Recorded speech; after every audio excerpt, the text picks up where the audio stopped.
Tensyon sumiklab sa pagsisilbi ng warrant of arrest ng mga tauhan ng PNP Criminal Investigation and Detection Group kay Apollo Kibuloy sa Davao City. Mga otoridad, wala umanong search warrant sa pagpasok sa mga ari-arian ng religious leader. Walang or part na po ito ng procedures natin in serving warrants of arrest. Umakyat yung mga ibang mga pulis, mga 3:30 in the morning, 4 o'clock, ganun, na nag-attend kaya nagulantang yung mga members. Kung wala kayong search, wala naman kayong karapatan na magamit pa kayo ng stairs at lusubin kami dito at may nasaktan pang 2. Panata ng Bagong Pilipinas sa bayan ng Binigga sa flag raising ceremony ng mga ahensya ng pamahalaan. Kautusan ng Pangulo para dito, tinuligsa. Well, hindi na to kailangan nonsense ito dahil unang-una meron na tayong constitutionally na mandated na na lupang hinirang at saka itong panatang makabayan na merong batas niya at saka naaayon niya sa konstitusyon. Panibagong batas na layong paalisin ng Philippine Offshore Gaming Operators o POGO sa bansa, inihain sa Senado. Pagban sa mga POGO, nasa desisyon ng Executive Department ayon kay Senate President Chis Escudero. Well, desisyon at pasayan ng executive branch, particular na rin ng PAGCOR. Pero sa pagkakaalam ko rin, karamihan o hindi man lahat ng hinuhuli nila sa Banban man o sa Porac ay puro illegal na pogo. Pang-apat na Wish 1075 bus inilunsad sa South Korea. Congratulations po dahil hindi lang po tayo sa Pilipinas at sa ibang dako ng mundo. Nandito na rin po tayo sa South Korea. Maraming salamat po. And congratulations to the whole team ng Wish Bus. Congratulations po. Keep on wishing! Let's go! We're very happy that we're here sa unveilingan po ng Wish Bus. It's a very big event and marami rin pong natatouch na lives ang Wish Bus. So very happy kami. And one of the reasons why Wish Bus was called Wish Bus, hindi lamang po para magdala sa inyo ng musika, kung hindi sa isang maliit na paraan ay makapag-grant ng inyong mga wishes. Kung ano man po ang aming higit na maipaglilingkod sa inyo.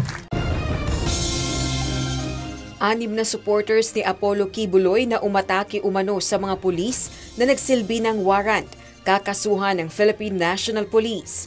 Mga pulis na umaresto sa KOJC members, kakasuhan naman ng religious group. We are preparing for the documents for the filing of appropriate charges against them. Yung obstruction of justice. Pagbuhos ng Pogo money sa kampanya, isa sa pinangangambahan ng COMELEC. President Ferdinand Marcos Jr. hinamon ng isang mambabatas na magsalita na laban sa Pogo. Actually po, hindi lamang Pogo politics ang ating kinatatakutan. Yung narco-politics ever since na andyan yan at kasama rin yung gambling politics.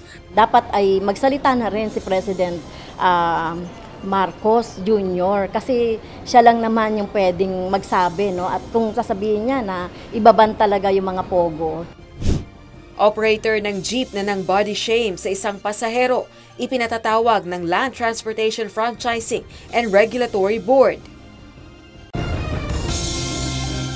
Pangulong Ferdinand Marcos Jr. pinangunahan ng komemorasyon ng ika-126 na anibersaryo ng Araw ng Kalayaan.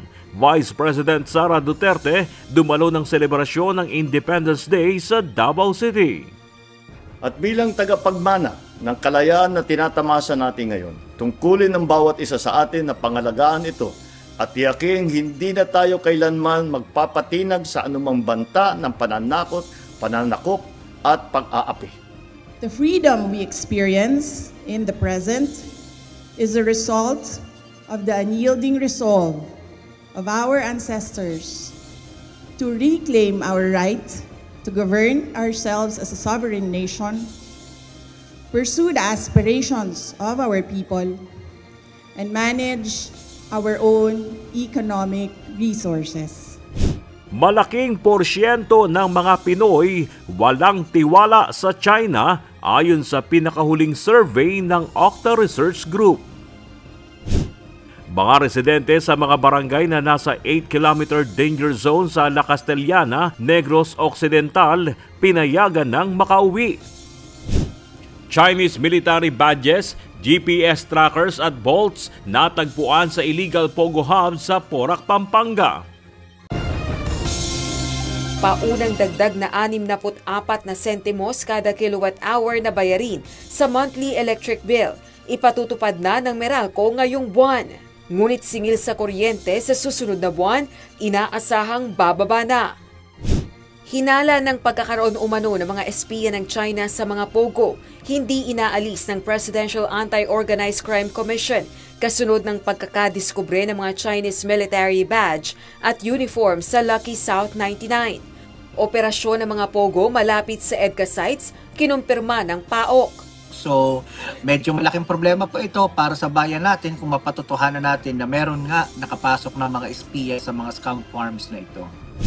Philippine National Police Anti-Cybercrime Group inatasan ng korte na magsagawa ng forensic digital examination sa mga gamit na nakuha sa mga Chinese national na naaresto ng CIDG noong May 29.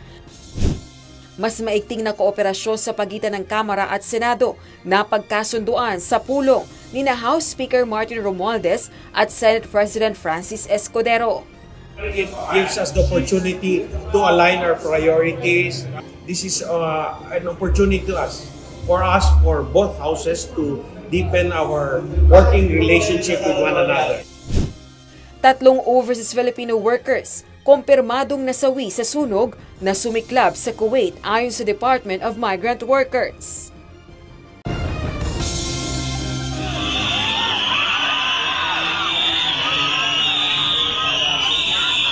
Dating Pangulong Rodrigo Duterte nagbantang gagawa ng legal action laban sa mga sumugod na pulis sa compound ng Kingdom of Jesus Christ sa Davao City. Direktor ng Police Regional Office 11 at 14 pang opisyal at tauhan ng PNP inalis sa pwesto kasunod ng operasyon sa KOJC compound.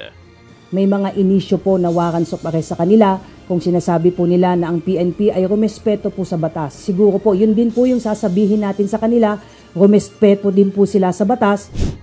Pag-uwi sa labi ng 3 Pilipino na nasawi sa sunog sa Kuwait, pinoproseso na. Tulong ng pamahalaan sa mga biktima ng sunog, tiniyak ng Overseas Workers Welfare Office o OWA. But the priority at this stage is repatriation of human remains and the safety and well-being of the 2 in ICU and the 6 who are safe, and they will also be repatriated in due time. At bagong National Bureau of Investigation o NBI Director Jaime Santiago tututukan ng cybercrime at pagpapabilis ng issuance ng NBI clearance. Lalo na yung speedy issuance ng clearances. No? Isa na yan, pupukpok kami sa cybercrime. Ang dami na nating mga scam. So yan ang pupukpukan ko as much as possible.